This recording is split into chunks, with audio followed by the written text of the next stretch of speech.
Daniel Mesguich, bonjour. Bonjour. Alors, vous êtes acteur, metteur en scène, et pas que encore, professeur, bien directeur. d'autres choses, oui. Oui. Presque écrivain aussi, parce qu'il y a 2 livres, 3 même, qui vont sortir là tout de suite, à Oui. la rentrée en octobre-novembre. Une carrière vraiment magnifique, puisqu'on peut compter alors une 40aine de films en tant qu'acteur à votre actif, une 100aine de mises en scène pour le théâtre, une 15aine pour l'opéra en France, à l'étranger. Et justement, ici, on se trouve à l'Opéra-Théâtre de Metz, puisque vous avez mis en scène La Flûte enchantée. Le dernier opéra de Mozart, juste avant C'est le dernier opéra de Mozart, qu'il décède. Oui, il a écrit le Requiem après, qui n'est pas un opéra. Et puis il est mort. Donc oui, c'est son dernier. Et comment est-ce que vous vous êtes retrouvé dans cette aventure alors ? C'est très simple en réalité. Enfin, j'ai 2 réponses. La réponse la plus factuelle, c'est que Paul-Émile Fourny, le directeur de l'Opéra-Théâtre ici, est venu me voir à Paris en me disant « J'aimerais que tu montes La Flûte enchantée ». Voilà. Et j'ai répondu oui tout de suite. Ça, c'est la première raison. Elle est très simple. La deuxième, c'est que j'ai répondu oui tout de suite parce que je mourais d'envie de monter La Flûte enchantée et j'avais failli la monter 2 fois déjà. Oui. Et les 2 fois, ça ne s'est pas fait. Et donc, ça restait un remords pour moi, enfin un regret en tout cas. Je me disais « Mais dommage, j'aimerais un jour mettre en scène cet ouvrage génial ». Et voilà qu'on me le propose. Alors, qu'a-t-il de si génial ? C'est un conte un peu... C'est inspiré d'un conte oriental. Il y a une grande féerie. Comment est-ce que vous l'avez restitué ? Est-ce que c'est ça qui vous a séduit dans cet opéra ? Non, ce qui m'a séduit le plus, c'est la musique, tout simplement. Je ne suis pas musicien, ni même musicologue, mais j'aime la musique. Et je trouve que c'est une musique absolument géniale, qui dépasse absolument tout ce qu'on peut imaginer, et quels que soient les goûts qu'on a, c'est-à-dire si on aime le rock, ou ce qui est mon cas d'ailleurs, ou si on aime, je ne sais pas quoi, telle ou telle sorte de musique, tout autant que la musique classique, la musique savante, comme on dit, quel que soit donc le goût qu'on a, cette musique-là est géniale. On ne peut pas ne pas se rendre compte qu'elle est géniale. Elle est géniale intemporellement. Elle est sublime tout le temps. Même les choses les plus simples, les airs de Papageno, par exemple, sont d'une beauté, restent dans la tête, dans l'oreille, dans le cœur. Enfin, c'est absolument sublime. L'autre chose, alors oui, vous dites féerie, le livret, c'est pas ce qui m'intéresse le plus, ce livret-là en tout cas. Non pas que je le méprise, je considère qu'il est très intéressant, il est même tellement mal fait qu'il est génial, à sa manière aussi. Je dis bien mal fait parce que c'est un fouillis, vous savez, il y avait d'abord une légende sans doute égyptienne, vraisemblablement, en tout cas on parle d'Isis et d'Osiris, et puis ça a été repris ensuite par un gars qui en a fait un conte, et puis Mozart qui l'a retripatouillé sans doute pour faire la musique dessus. Donc tout ça, c'est une sorte de téléphone arabe, vous savez, et on ne peut pas dire quel ouvrage absolument étincelant, génial, non, non, ça a été arrangé, et on a arrangé les arrangements, et arrangé l'arrangement de l'arrangement, enfin, voilà. Mais précisément, parce qu'il est de bric et de broc, parce qu'il est un peu incohérent, parce qu'il lui manque des morceaux vraisemblablement, il permet d'entrer, il laisse des entrées, des trous, en quelque sorte. Et au fond, c'est du pain béni pour les metteurs en scène, parce qu'on peut choisir une voie dans cette forêt, dans ce fouillis inextricable. On peut choisir une voie et elle restera cohérente si soi-même on est cohérent. La mienne, je l'ai voulu la plus basique possible. C'est-à-dire, je me suis dit... au fond des choses, qu'est-ce que ça raconte? Alors bien sûr, je sais qu'on peut en faire une lecture maçonnique, Mozart était franc-maçon, Schikaneder aussi, enfin. En réalité, moi je crois que la base même, c'est il y a une fracture initiale, une sorte de Big Bang. Appelons-le, pour aller vite, la différence sexuelle. Il y a du Zarastro, le jour, l'homme, et il y a de la reine de la nuit et la femme. Et il y a une fracture, là. Et ils vont essayer de se trouver, de se retrouver.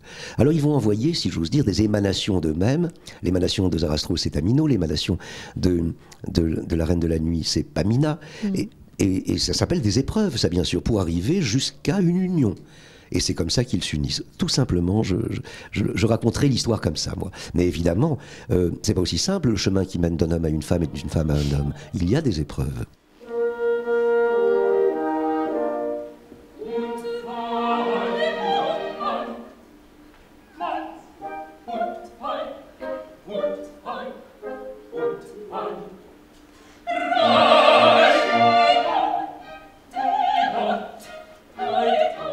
Entre opéra et théâtre, est-ce que l'approche en termes de mise en scène est différente ou est-ce que c'est vraiment exactement la même chose pour vous ?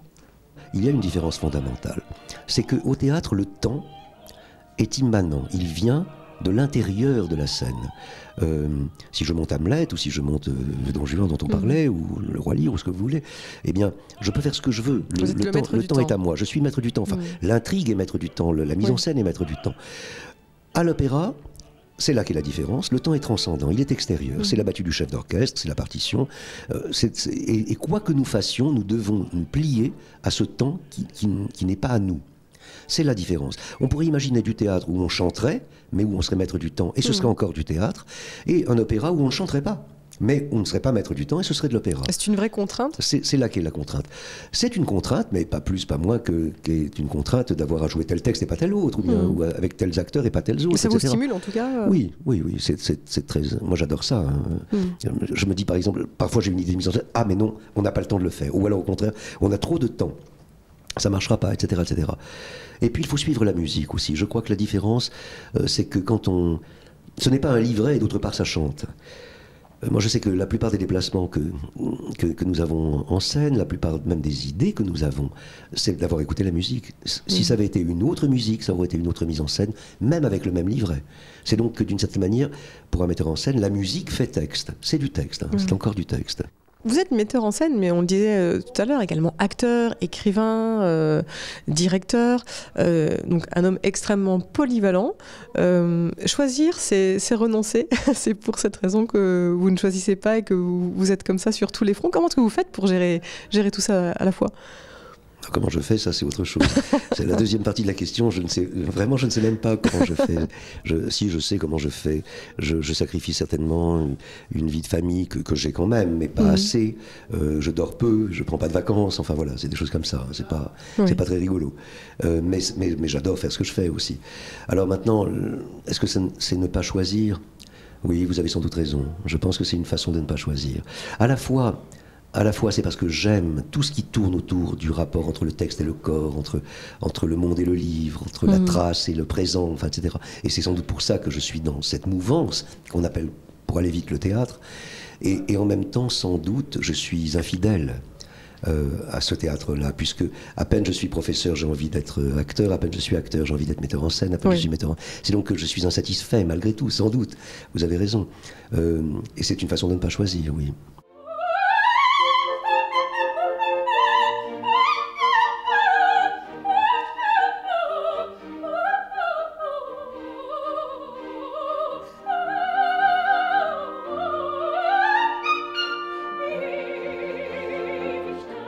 Vous avez commencé le théâtre en étant élève d'Antoine Vitez. Qu'est-ce qui a changé ? Est-ce que vous avez l'impression que les choses ont changé depuis ce temps-là, cette époque ? Oui, elles ont changé, oui, beaucoup de choses ont changé. D'abord, certaines choses, il y avait une sorte de vieux monde quand j'ai commencé à faire du théâtre, un peu réactionnaire, poussiéreux, conventionnel, convenu, enfin voilà. Et puis d'autre part, il y avait des forces progressistes, des forces d'ouverture, de modernité, de libération, d'aération, d'oxygénation des choses. Et aujourd'hui, tout se passe comme si ça avait été intégré, mais au bénéfice du monde conventionnel. Vous voyez, c'est-à-dire que, par exemple, très souvent, je vois des spectacles qui sont de facture a priori moderne. Je vois des gens qui se roulent par terre, qui crient, je sais pas quoi, etc. Bon, on dit pas ça se faisait pas en 1930. Et en même temps, c'est au nom de quoi ? Au nom de rien du tout. Au nom finalement d'un vieux théâtre poussiéreux qui ne pense pas, qui ne réfléchit pas, qui n'analyse pas, comme l'autre. Oui, au fond, le vieux théâtre, quand on dit péjorativement, vous savez, de boulevard, enfin, le bon vieux théâtre de divertissement, a intégré des formes qui étaient les formes de l'avant-garde ou les formes de la recherche, etc. Mais pas du tout pour rechercher, comme une chose acquise, comme ça, en ciblant. Mais c'est pas du tout de la recherche pour autant, c'est pas du tout de la pensée pour autant. Donc ça me déprime, ça manque de fond. Ça me déprime un peu. Ça manque de fond, c'est plus un des espèces de coups d'éclat. Ça manque de travail. Vous savez, aujourd'hui, par exemple, je ne veux pas avoir l'air trop réactionnaire non plus, hein, mais aujourd'hui, par exemple, vous avez ce que j'appelle les 4 V au théâtre. Vocifération, vomi, vidéo, et le quatrième, je ne sais plus ce que c'est. Vocifération, vomi, vidéo, enfin bon, voilà, j'en avais trouvé 4. 4 V comme ça. Et vous verrez, c'est-à-dire que dès que vous allez au théâtre, qui est soi-disant un théâtre de recherche, vous verrez bien que les gens hurlent comme des malades à s'arracher la voix. Il y a toujours de la vidéo, c'est obligatoire, c'est le passage obligé. Et puis de temps en temps, ils font pipi sur scène ou ils vomissent. Mais C'est choqué, voilà, choqué. Mais même pas. Les gens qui viennent au théâtre, ils sont pas choqués, ils disent oh, c'est formidable, c'est très intéressant. Enfin, ils ont rien compris non plus. C'est pas grave, tout ça tourne, vous voyez, roule. Et je peux imaginer, et je pense que je suis pas le seul, heureusement, un théâtre qui ne serait pas aussi crétin que tout ça.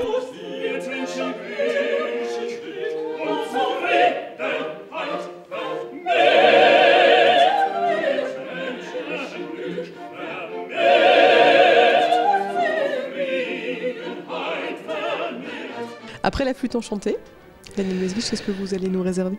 Alors beaucoup de choses, j'ai une actualité en ce moment très lourde, il y a 3 livres qui sortent en ce moment, une traduction d'Hamlet que j'ai faite chez Albin Michel, qui va sortir là dans quelques jours, un livre d'entretien sur moi, sur ma vie, sur mon travail, qui sort à l'Archipel au mois de novembre. Il y a eu un colloque l'année dernière sur mon travail, et autour du travail de Daniel Mesguich, j'ai le titre d'un livre qui sort aux presses de la Sorbonne Nouvelle.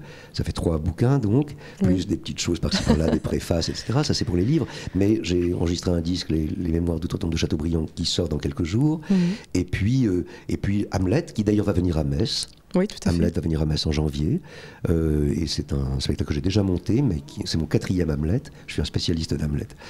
Et puis il va d'ailleurs être donné sur France Culture aussi. Enfin, voilà. Et puis il y a aussi un Duras que j'avais fait, Agatha, avec William Mesguich et Sarah Mesguich, mes 2 enfants, qui va tourner un petit peu. Enfin voilà, donc théâtre, opéra, disque, livre, enfin plein de choses en ce moment. Mais on viendra vous voir pour Hamlet au mois de janvier sans faute. Merci beaucoup. Merci beaucoup. À bientôt. À bientôt, oui. Au revoir.